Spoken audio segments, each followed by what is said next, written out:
Hey guys, hope everyone is doing well and is in great health. We're going to take a look at Toro of Opposition by Pierluca, Zizzi and Michele de from my favorite Toro publishing group, Lo Scarabeo. This is what the box will look like. I love the design of the box where it kind of indicates to you the various different themes of this deck itself, where you're showing the various different opposites, positive and negatives highlighted on the box. Here you've got the High Priestess by the side and on top, and it's a real solid box. I mean, the quality is high quality from the publisher group, where they've been doing quite a lot of that, and they're really picking it up. Instead of getting the cheap sort of like box, you're getting a full hard shell two-piece box that opens from the top or halfway in the middle. In this one especially, it opens from the middle, so it's very solid, and I like it when you open it up. Here you could see where you have the opposite being shown of the Queen of Wands there. One was the lighter version, the positive version, the negative, and all around the design is nicely kept. So I mean, this is a very high quality deck. Inside you've got the cards themselves. You got a small booklet again, very high quality. It's quite fairly simple. You've got half of the design of what you will have at the back of the deck, and there at the back you got the publishing group. Quite a bit of information. Again, it's in various different languages. We will take a deeper look at the book near the end of the video. And from what we can see here, there is no real picture. It's pretty much just a variation of different writings in different languages. Further looking into the box, we get the cards themselves. And this is what the box looks like. Very protective box. I love these type of boxes as opposed to the older version, cheaper model. And here's the cards, and right off they're very slippery. So as a full package, you get the shell box, very protective. You get the guidebook, you get the cards themselves, and then you get 2 extra cards in terms of networking and publishing. Now, one thing straight away you will notice with this deck is it's very slippery. Plus also it comes plain edged, but overall they're very good quality, and at the same time you could probably tell by now how very glossy of a deck this is. Now I've had this deck for a week now, and I've gotten used to them, but I have to say they're very slippery.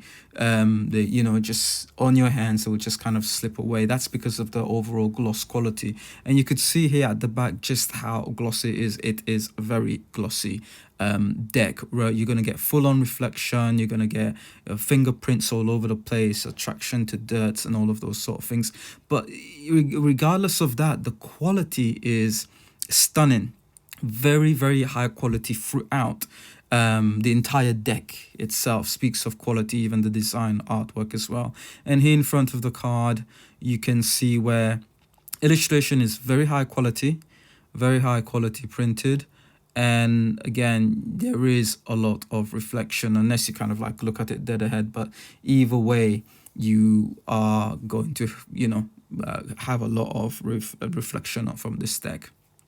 At the back of the card, you got this design of the opposites. You've got the opposites of the moon phases, you've got the sun beaming there in the middle, and you've got various little border design just at the edge there. It's very nice, and then you've got the stars as well. So it's a very beautiful design, and kind of like I think the color is gray at the back, sort of grayish, so darkish sort of gray, but the design is very nice at the back of the deck. Quality, as I said, this is a stunning quality of a deck. The card stock is awesome. It's very good, pretty solid. I mean, they are gloss after all. Even the edges as well, I've tried them. It's very good deck. It's probably one of the best, and I guess the closest in terms of quality. The deck comes near enough to the Radiant Wise. You could see here in terms of also the thickness there, it's, I don't know, it's thin or medium, meaning it's pretty much exactly the same as the Radiant Wise. And I think the quality overall is almost identical between the two. So excellent quality, real well-built cards. Have a closer look at the decks. You could see it's got borders at the edge, but those borders are only there to highlight the naming of the cards and the numeric. And also you have an opposition of that as well. So not only are you seeing the opposition in terms of the image as well, but it's also in the indication of the card numbering and the naming of the card. And you could see here, just on each of the sides of the edge, that will be highlighted, which is why you only have the borders. And you know what? It's the nicest border I've seen on a deck. And right on top, you'll have the positive aspects of that deck. So you'll have, again, it's still the Rider-Waite system. You've got the normal positive on top, it's more littered up, and at the bottom you've got the negative, I guess the reversal, which is kind of like slightly darker. Now in terms of cards that are similar to this, if you have the vice versa or in between, it's pretty much similar, but I think it does it much better than the other two decks that I've had for a long time. And vice versa, it's a very nice high quality deck where you will have, like here you've got the Fool and you've got just like the general one perspective of that, and then when you turn it around you're looking at it from a different perspective from the back. Same here from the Magician, you get your regular normal front view and everything is in there, but you know it's looking at it from a different perspective, the hidden perspective coming from the back. Same here with the High Priestess, and then at the back you have that perspective. I guess the only problem I had with this deck was when it came to reversal, it was quite difficult. And then in the between, it's like you have three forms of imagery going on system there. So you've got the Fool, and the Fool goes through a transitional period where it's transitioning into a Magician. So you've got at least three different types of imaging or reading within that one card. And here you've got coming from the Magician, it's going into the High Priestess, and then you've got the in between the elements of that transition going through to the next card. And it goes throughout the same here from the High Priestess, going through into the Empress, and then there'll be element of the Empress moving on to the next card. Again, in terms of reversal, it can be quite difficult. So those two cards, they're great cards, but more or less around advanced users, where the Toro of Opposition, I feel, is a lot better. It's simpler. It does it from a different perspective. It innovates, but at the same time, it's not difficult to read. So you've got the positive aspect of that card, the negative aspect of it, easy reflection. So even if it came down to reading reversal as well, very simple, very easy. So this card in general, it's similar to those, but I think it does a much better job. Now for each cards in this deck, there is a luminal space where you'll find the two polarities meet, exchange and connect. The between space of truths and breakthrough to pay special attention to. Sometimes it's a reflection, other times it's just a smooth transition. And other times it's kind of like a block in between. So that's kind of like something to pay attention to within this deck. So let's have a look at the cards. I've done it slightly different than what I normally do. We have the Fool card, and here by the side you have the opposite. So the one that's lit up is the positive side, and then the other side is the negative. We've got the Magician here as the card as a whole, and then we'll look at the positive, which will be, well, it's the other way around. The one that's more littered up is the positive side of it, and the one that's kind of like darker is the negative side of the cards. We'll only do this for the major arcanas. You got the High Priestess, positive side of it. Again, it's more littered up. And the negative or the opposites, I don't like the idea of negative and positives, just like the opposites of that is closely shown. And by all means, please do pause if you want to have a closer look at these. So we've got the Empress here, positive aspects of it, and the negative. We've got the Emperor here, full card, and then the two oppositions there side by side. The positive will be on the left side and the negative to the right on the video. You can tell also by the image being more positive of an energy and a negative of an energy. The purpose of this deck, which is heavily illustrated, is to allow you to observe the two different aspects of each card at the same time. It sometimes reminds me of the Hangman card, where, you know, you're looking at something from one perspective and then you quickly go down to look at it from a different perspective. What I love about this is how it shows us the balance in between the cause and effect, a situation or how a story can lead into something harmonious, or into something unbalanced. You are shown the boundaries of the natural law of polarity in Toro interpretation system, which is great and vast but seamless at the same time with this deck. You've got opposing forces, universally structured, right in front of you in this deck, and it's been done very, very well.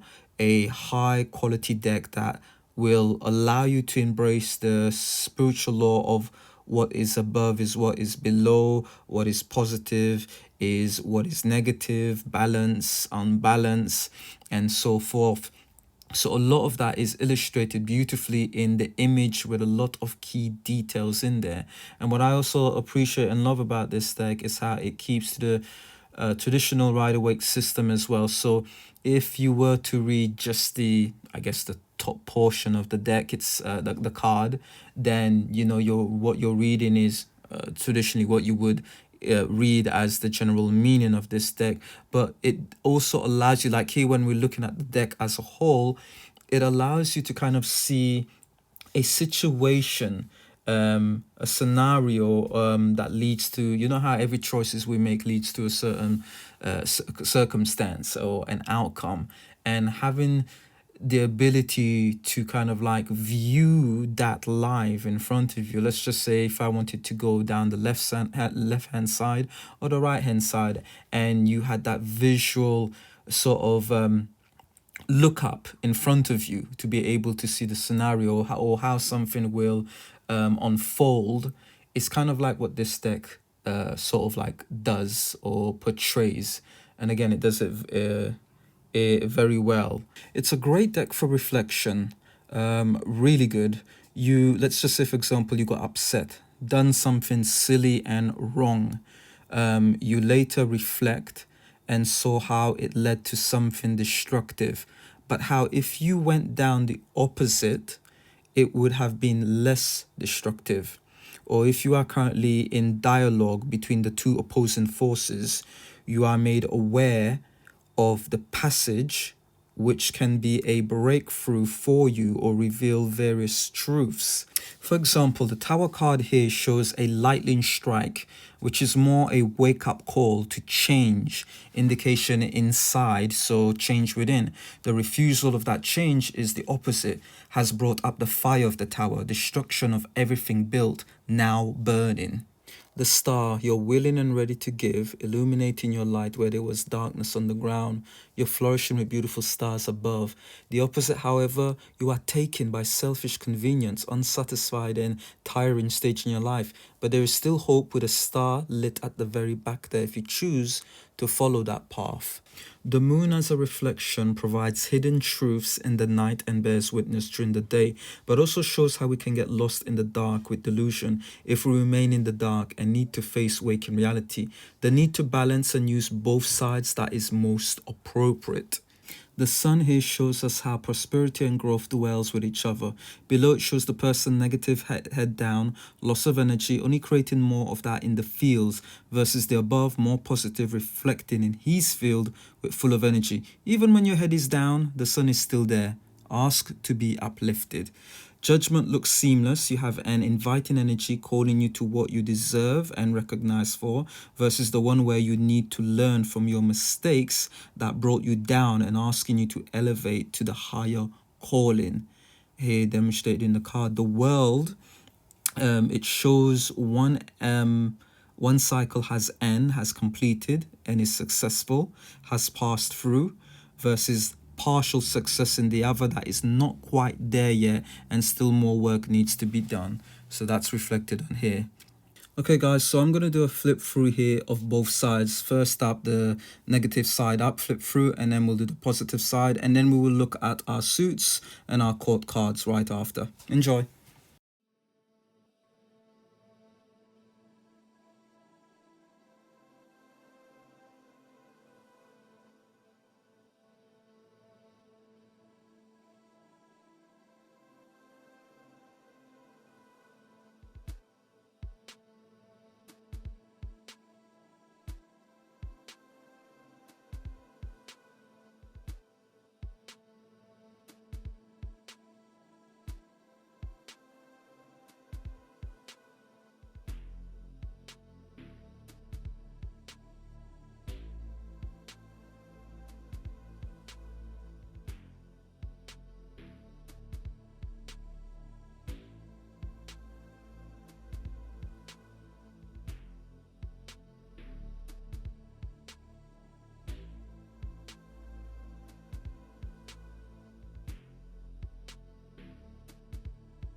So there you go, guys. That was our major arcanas. I tried to show you the cards in many multiple ways that I can think of. It's a bit difficult with this one here. So hopefully that was you guys enjoyed that. So we're going to take a look here at our court cards. So we're going to go through the suits. We've got the cups here to begin with. Again, here's the oppositions, pretty much similar to the arcanas. You've got the positive aspects, the negative aspects, or different sides of the story of that particular suits. And again, what's beautiful in the middle as well, you've got that seamless sort of like the bridge in the center. Sometimes it can flow fully seamless, or in being between the exchange of energies. Other time it is blocked. Like here, for example, there's a blockage right there in the center, and it's pretty much just showing the reflection of two separate lives here in that cup. Very beautiful design, beautiful artwork, very clear, high quality, and again, imagery. It's great. Both positive aspect of we get to see both sides, both ends of a scenario of a story. Again, it just follows throughout various different versions of the cups. Sometimes as well, what you will have is where the energy interchange. So you'll have half of the cups will be on one side, and the remaining other half of the cups, or the suits in particular, will be on the other side. So maybe you're on a journey and you're partially on a certain side, which can then further lead on to go through to the other side. Again, I really appreciate how much work and effort has been put into this deck. You could see a lot of details of attention has gone through the transition, where everything sits specifically. It's really done well. I'm really grateful, and I appreciate what the author and publishers have done here. Again, here it's a pure reflection of like two different lives, two different scenarios. You could just step through in one. Even though you're down, that doesn't necessarily mean that's the way it's going to be. You could always turn it around. So the deck opens a vast list of opportunity, so much ways of viewing things. Again, here seems to be kind of a blockage of making a choice. You can take that step of life and get that kind of outcome versus the other. Here again, it's quite seamless. I guess when there isn't a blockage in between, that is like, to me personally, it's like inviting you or telling you it's not too late. It's not too late to walk past or transition in between those two worlds. You could be have this particular outcome or lead into that particular path in life, or you can stay where you are and continue down that destructive path.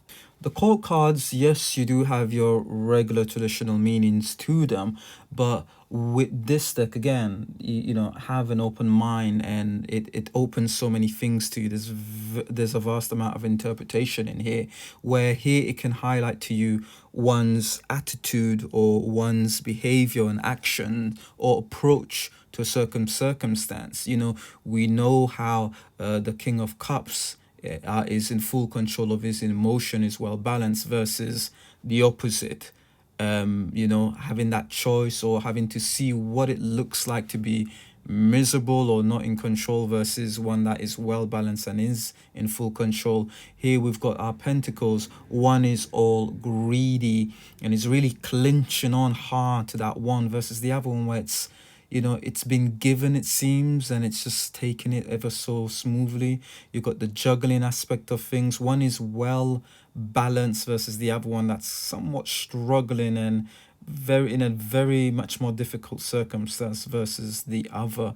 Again, it's so great to see that scenario one where there doesn't seem to be a blockage, and it provides you that opportunity to make things easy for yourself.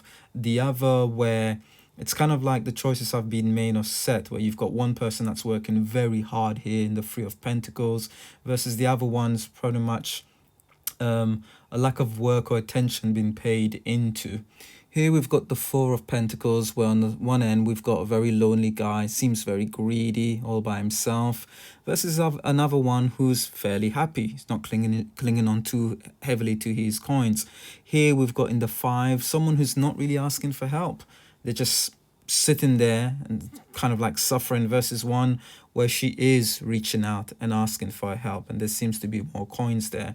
And this one in the Six of Pentacle, one where you've got the coins buried, kind of indication of a lost, you know, it's gone, it's buried away, versus the other side where it's kind of there's a growth, it's grown and you've gained something.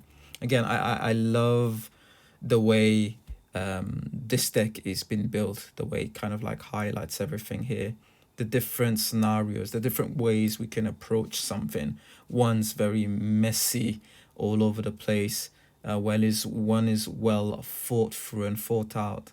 You could see the different scenarios of how we do something, the effects it has, the result it has, the behaviors that we have towards something, the way we view things.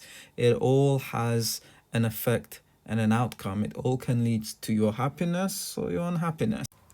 We have the Ten of Pentacles. The negative shows not fully accomplished success because the gate is closed, something missing, versus the other side where the gate is open and the success is the way they imagined it would be.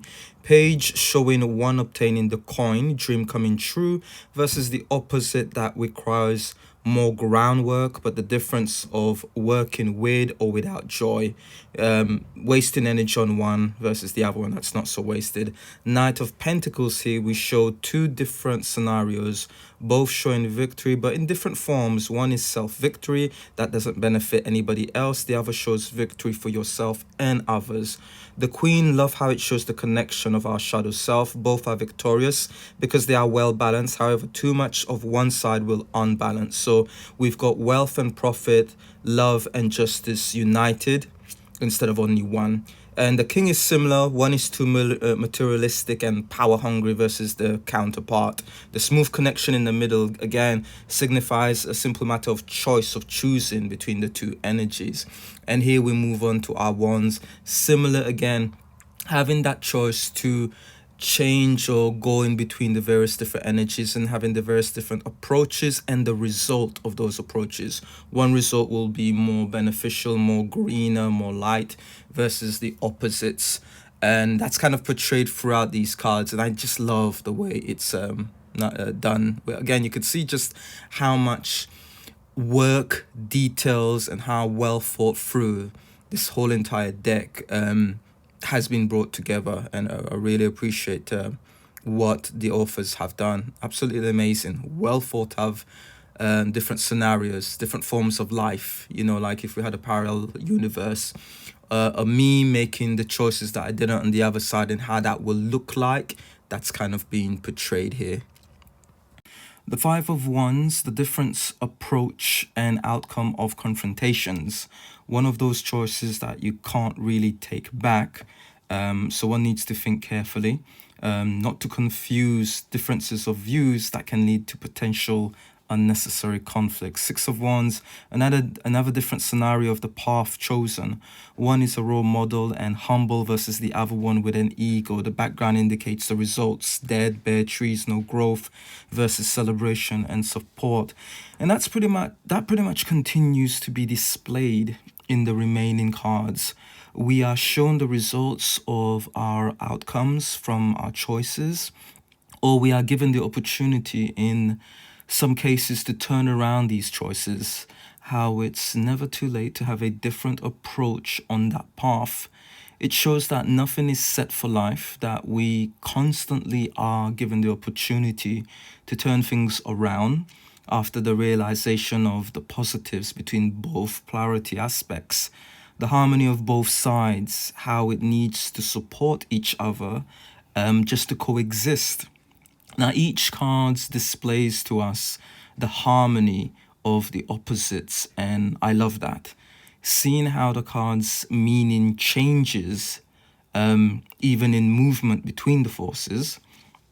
So you don't have to necessarily wait for another card to see that change, but how that can be done presently also.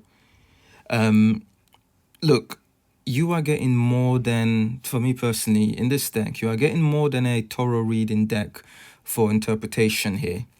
That is for sure. It takes it to another level. It expands the system, truly innovating the tarot to me. And the amount of wisdom you get, or the innovation of just reading that story, but it opens that other channel of having to see both sides. Here is the King of Wands, the seamless integration, but have you also noticed how each side keeps to its boundaries also? That in itself is wisdom. Every single card here, you will see each staying within its own boundary of nature, an indication of also caution to be aware of and learn from one another, which is what I've noticed in every single one of these cards. Neither forcing itself into the realm of the other. More or less, there's an integration going on between the two, or a dialogue between the two sides. Both sides on its own just tends to sit there. If you really look at it, without each of the sides, the positive, or let's call it positive and negative, neither would really go anywhere, would they? If you really think about it, if we just had one side, there wouldn't be any movement. It's the power of these two sides that creates movement of life, switches something on and off, wakes us up and puts us to sleep, gets us to move from one place to another, whether it be moving forward, moving backwards, but still there's a form of movement going on. Like I said, there is a lot you can learn here from this deck, a lot of wisdom. It opens up the channel of so many different perspectives of viewing things. There's a lot. There is quite a lot, and I to be honest, I highly recommend this deck. It's very, very positive to me in every manner that I look at it. We've got the swords now. Very nice. I love kind of like the swords. What I love about it, it's my favorite here out of the suit, because it clearly shows the boundaries right in the center there, the liminal sort of like center, where you've got the sword cut right in the middle, making itself very clear, you're not going to cross that boundary there. On other occasion, you see there isn't that boundary there, like here you can see in this deck, and how it's allowing a dialogue to take place, a form of connection. And on this one here, right sharp in the center right there, there's that boundary of not to cross, but rather see what you can sort of like learn and gain the wisdom of. Again, been in the indication. I mean, the artwork is stunning. Very stunning artwork as well. Here we've got the pages. Both can learn something from each other or exchange information to one another. So whatever one is missing, the other one can actually provide that. A dialogue can take place between the two opposing forces. Here between the knights, a boundary is not to be crossed, but each can have various different ways of approach towards a certain situation. And again, the same thing here being shown with our queen. They both can learn something from each other.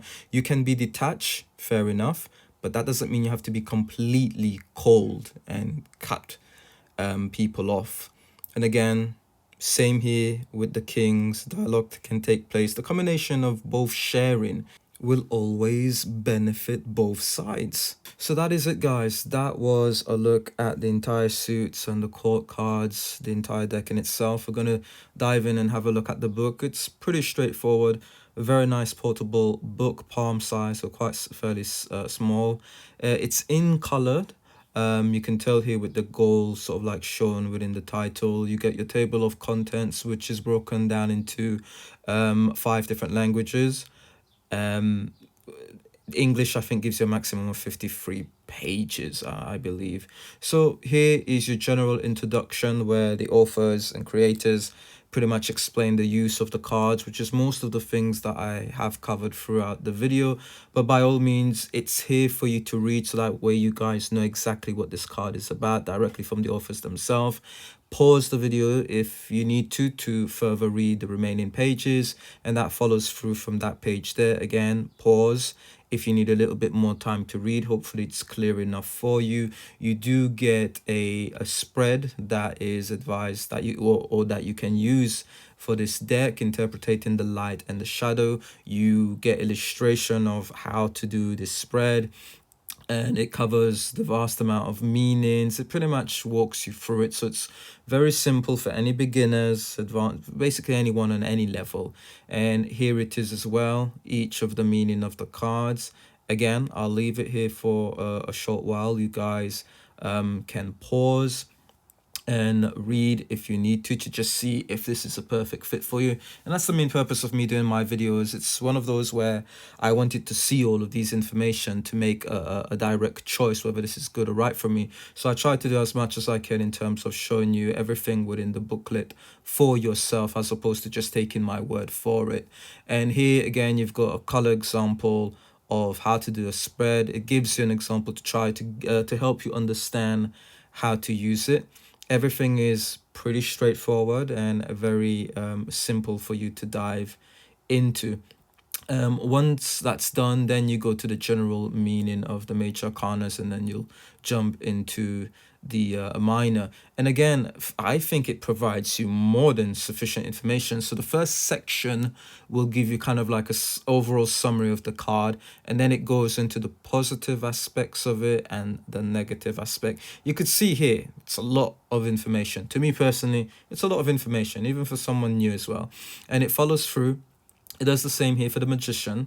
Again, I will leave it so you guys can pause and read for yourself and see if that fits. Yes, it's a pity it doesn't have pictures, but then again, they've never known to show pictures. Maybe one or two would show pictures.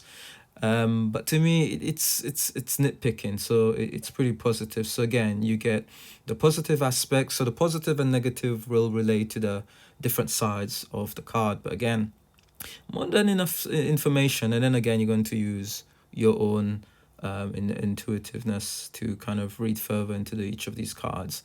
High Priestess version, again, a summary, positive and the negative. And again, it doesn't shorten it. Some decks will kind of shorten via different cards that you tend to go, but in this one here, they're pretty much all on the same amount of levels, same amount of information.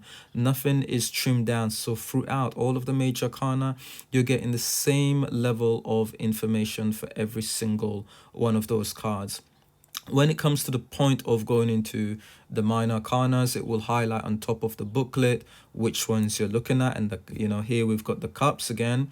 I'll leave it here for a short while. You guys can pause it. But instead of giving you that summary that you had in the major arcanas, it just goes straight to looking at the positive and then the negative aspect of that card.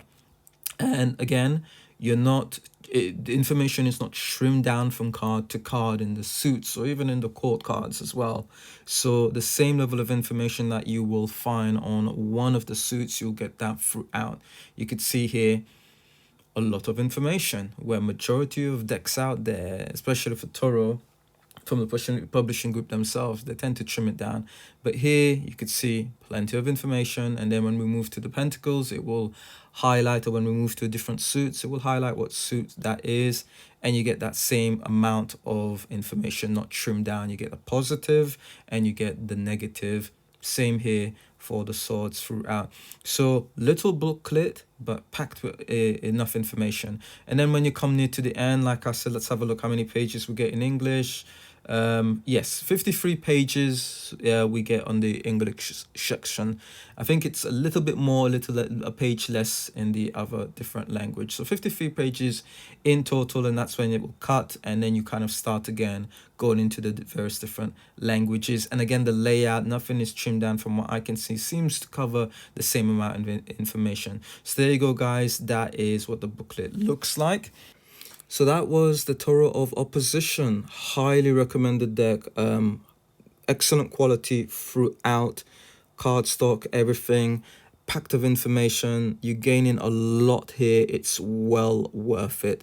So yeah, I hope you guys have enjoyed the video. Look out for the next one. I do have a couple of things that I'm still working on, so those videos hopefully will be up in the next few days. So hope you guys have enjoyed that. Let me know your thoughts and what you think, and if you're going to be getting this deck. But yeah, I really love it. Highly recommended. Cheers guys.